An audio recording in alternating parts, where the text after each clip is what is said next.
Hi, it's Alaska Granny. Are you wanting to do some baking and perhaps your baking powder is a little out of date? You can rev it up by simply adding some cream of tartar. For every 1 teaspoon of baking powder, add a half a teaspoon of cream of tartar. Stir it together and then measure it as needed into your recipe. What if you don't have any baking powder at all? Baking powder is simply made up of baking soda and cream of tartar. One is a base and one is an acid, so when they're combined, the moisture in the air actually causes your baking powder to lose its potency, to lose its freshness and its ability to perform as you want.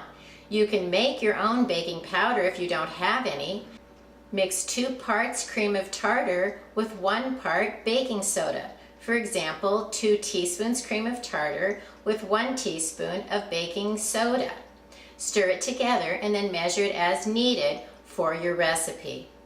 If you're looking at long-term food storage, know that cream of tartar and baking soda just don't expire like baking powder does. They can last nearly forever. You can always make your own baking powder.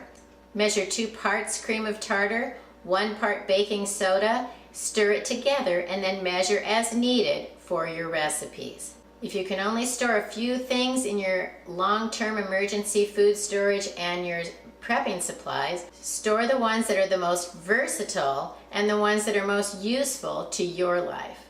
Learn more at alaskagranny.com. Please subscribe to the Alaska Granny channel.